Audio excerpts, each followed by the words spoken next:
'Cause I get to this place looking for the familiar 90년대 말 2000년대 초반에 책 육아가 엄청 유행했던 걸로 들었습니다. 거의 신드롬급? 제가 궁금한 점은 그 당시 책 육아로 인해 그 책 육아를 잘한 아이들이 못해도 수천 수만 명이 있을 텐데, 맞아요. 거의 10년 이상 이런 시기가 있었으니까 모두가 다 입시에 성공하는 것은 아닌 것 같은데요. 제가 알게 된 분도 자녀를 푸르미 육아로 열과 성을 다해서 책으로 양육하셨고, 초등, 중등 때는 아이가 날아다녔다. 그래서 심지어 이분도 자신의 성과를 책으로 내시기도 했대요. 근데 지금 이 아이가 고등학생인데 생각만큼 결과가 안 나오는지 걱정이 엄마가 너무 많고 자녀분과 갈등도 있어 보이더라. 책 육아가 입시 성공이 아니고 책 육아가 아이의 행복을 보장하지도 않는다는 생각이 문득 들어요. 물론 책의 효과를 폄하하려는 의도는 아닙니다. 라고 쓰셨습니다. 그 당시 신드롬급이었던 책 육아가 왜 큰 성과를 내지 못하는가? 책 육아가 만능이라면 그때 그 푸르미 교육을 받았던 아이들이 모두 입결을 좋아야 하는데 왜 그렇지 않느냐가 난 너무 궁금하다. 첨언하자면 책 육아뿐만 아니라 작가님이 그때 2주 전에 강연했던 말씀하신 6가지 환경, 책놀이, 대화, 그쵸? 이 경험, 심지어 이분은 이것도 다 주신 분이래요. 궁금하죠? 안 궁금합니까? 댓글 채팅창 궁금해요 이렇게 해야지, 그쵸? 제가 자세히 길게 그래서 더더욱 의문이 듭니다. 라고 해주셨어요. 제가 지금부터 굉장히 중요한 이야기 할 거예요. 이게 이제 제가 전달하고자 하는 반대요. 설명을 좀 제가 두가식으로 하지 않고 미가식으로 하겠습니다. 그래서 집중을 조금 해주시면 좋을 것 같은데, 예를 들어서 내가 되게 열심히 살았던 부모 밑에서 성장했어요. 이제 제가 이번에 썼던 신간에도 이 이야기 에피소드를 녹여냈는데, 사실 우리 부모 세대는 다 열심히 살았던 분들이잖아요. 그렇죠? 이 열심히 사는 분들이 아이에게도 열심히를 강요해요. 보면. 음, 음, 말로도 강요를 하지만 눈빛과 표정으로도 강요를 해요. 메라비안의 법칙인가? 우리가 아이에게 전달하는 말의 7%, 그러니까 말의 내용이 아이에게 설득력을 가지는 것은 7%밖에 없어요. 근데 대부분은 신체 언어예요. 신체 언어가 전달되는 게 더 크다는 거죠. 55%가 신체 언어로서 아이에게 다가가는 건데 말의 내용으로 다가가는 건 7%밖에 안 된다는 거예요. 그래서 우리가 아이에게 밥 먹어라 라고 말했을 때 말 그대로 밥을 안 먹으니까 밥 먹어라 했지만, 밥 먹어라 그만 좀 게임하고 이거잖아요 지금. 그쵸? 밥 먹으라 했지만 그 말 하나도 안 틀렸어. 엄마 답답해 미치지만 내가 전달한 건 밥 먹어라가 아니라는 거예요. 너 지금 답답하고 한심하지? 미쳐 발작 뛰기는 진짜 미치 이거를 전달했다는 거예요. 알겠죠? 이게 메라벤의 법칙이에요.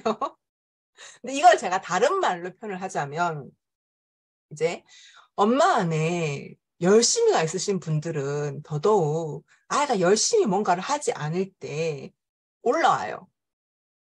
자, 엄마인 내가 열심히 사는 부모 밑에 성장했어요. 열심히 사는 부모 밑에 성장한 사람은 두 가지로 반응을 해요. 나도 같이 열심히 살거나 열심히 안 살아버려요. 이게 상처로 받는 거예요. 사랑으로 열심히를 받으면 열심히 가요. 그렇지만 상처로 열심히를 받으면 엄마도 참고 억누른 감정이 상처가 되는 거거든요. 모든 존재는 욕구가 있어요. 하고 싶은 거 있어요. 근데 이 하고 싶은 걸 자꾸 억누르고 살았다는 거예요. 우리가 상처를 엄마가 통제를 하고, 그렇게 하면 착한 아이가 아니지, 그렇게 하면 예의가 없지, 그렇게 하면은 건강이 나빠지지, 그렇게 하면 네가 커서 뭐 먹고 살래. 그러니까 억누르면서 성장한 거예요. 우리가. 그러다 보니까 억지로 참으면서 했던 거예요.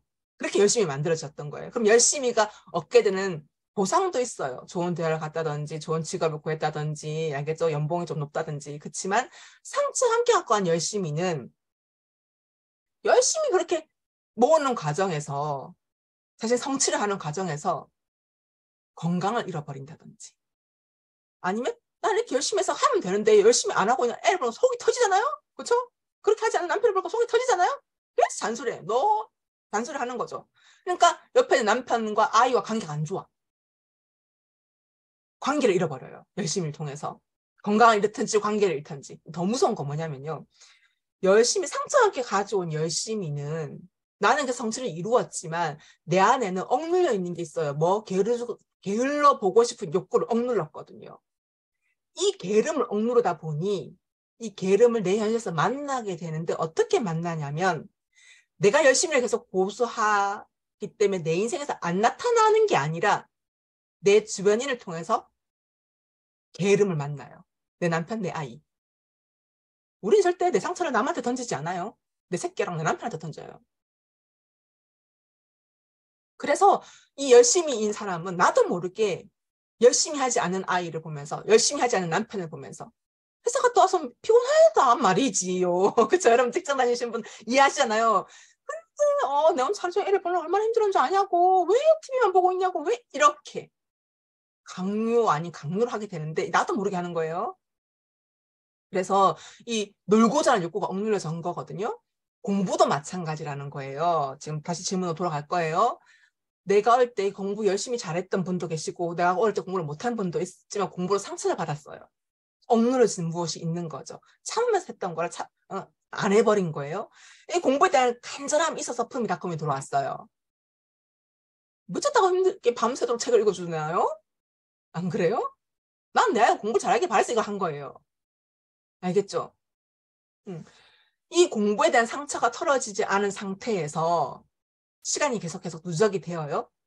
사실 어릴 때 책을 읽는 아이들은 쉬워요. 어떤 면에서는 엄마가 책 읽어주면 옆에 엄마 사랑하기 때문에 또 태어난 지 얼마 안 됐기 때문에 다양한 것을 아직 경험하지 못했기 때문에 아직 게임을 보지 못했기 때문에 알겠죠? 책 읽어주고 그 재미를 빠질 수 있어요. 근데 그렇게 해서 잘 크다가 이제 세상에 나가보니 학교 나가보니 막 친구가 게임을 가지고 있고 만화책을 가고 오고 그쵸?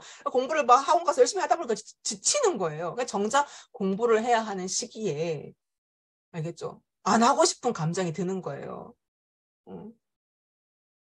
그래서 이걸 조금 안 하고 있는데 내가 바랬던 건 어릴 때 책을 이렇게 열심히 읽어줬던 이유는 학창시절에 공부를 잘하기를 바랬기 때문에 책을 읽어준 거였거든요.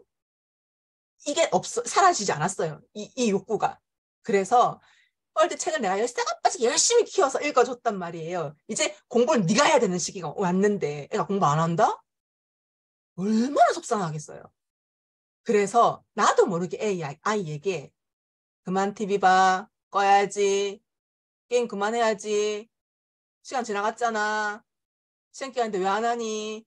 알겠죠? 나도 모르게 학창 시절이 되면 특히 초등학생 때예요. 그게 대부분 우리 사회에서 초등학교부터 이제 공부를 시작하는 나이기 때문에 일반적으로 우리 사회가. 그래서 그 시기를 지나고 나면 또 책을 잘 읽어내 심지어 초등학교 말 안 해도 잘해요. 심지어 중학교까지 가요. 그렇지만 어떻게 보면 본격적으로 공부를 해야 하는 이 시기에 이제 아이는 지친 거고 엄마는 드디어 이제 본색을 드러내는 시기.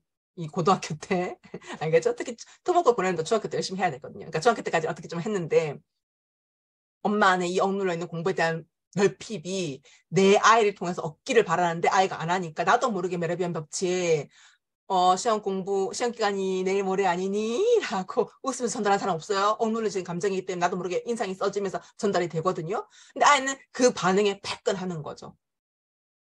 그래서 엄마는 이 욕구가 해결되지 않은 이상 아까 콩나물쌤 이야기도 했지만 1번, 2번, 3번, 4번, 5번으로 갈 수가 없어요. 나도 모르게 표정이 독해지거든요. 나도 모르게 언성이 팍! 알겠죠? 독화살처럼 날아가요. 자, 이제 반응을 해주셔야지 제가 어디까지 설명을 할 것인가, 여기서 끊을 것인가. 어떻게 이렇게 정확하게 이야기를 이렇게 이야기를 풀어내시죠? 제가 경험했기 때문에 그리고 저뿐만 아니라 아주 많은 분들을 만나면서 저 뜨겁게 경험했기 때문에 이제 그 이야기를 엉궁아궁에 조금 녹여냈고 엉궁아궁에 녹여낸 것들을 어떻게 보면 좀 더 엄마가 그래서 어떻게 할 것에 대한 이야기가 없어요. 엄마를 들여다보라는 이야기만 했잖아요. 어떻게 들여다볼 수 있는지가 이제 아이가 버거운 엄마? 그렇죠. 엄마가 필요한 아이에 이제 담아둔 건데 아무튼 그래서 이게 나도 모르게 튀어나가요. 상처로 결핍으로 튀어나가는 것들은 맞아요. 결국 나를 보지 않고 잘 키울 수가 없어요. 그것이 사춘기 때예요. 더 이상 이게 아이 머리 컸잖아요. 그쵸? 엄마가 안 알치면 친구 집 가서 잘 수 있는 나이가 됐단 말이에요. 그쵸? 이게 하루 이틀이 아니라 학창 시절이 되게 길단 말이에요. 2년은 또 올 수 있어요. 그렇지만 그 이상 시기가 힘들어요. 우리도 밥 먹고 바로 설거지 하나? 아니잖아요. 쌓아 놓잖아요. 근데 어떻게 보면 숙제는 매일매일 해야 되고 학교는 매일매일 그 시간에 가야 되고 그래서 엄마가 공부를 대면해야 될까요? 그렇지. 대면해야지. 힘들게 공부했거나 혹은 내가 무식하다고 차별받았거나 혹은 비교당했거나 옆집 아이는 누구라 어떻게 되면 이런 식의 부모의 비교 거기서 어떻게 대면할지는 이제 소스를 보시면 충분히 아실 수 있을 것 같습니다. 이해가 되십니까? 그렇죠? 내 안에 있는 억눌려져 있는 감정은 당장 그 두려움이 허상이기 때문에 바로 현실로 넘어오진 않지만 그것이 차이고 쌓이고 쌓여서 반드시 현실이 돼요. 그 전에 우리는 나를 들여다보고 털어내는 작업을 하시면 어떻게? 아이를 있는 그대로 바라보는 것이 상처가 깊기 때문에 바로바로 성장기가 그쵸 20살, 20살까지 그쵸 깨끗하게 절대로 잔소리를 안 할 수 있는 상태가 안 될 수는 있지만 그래도 나를 들여다보는 연습을 통해서 아 내가 또 내 상처가 올라왔구나 하고 멈출 수 있어요. 지금 그 다음부터 올라온 질문들이 멈춰지지가 않는 거거든요. 지금. dragging your feet and I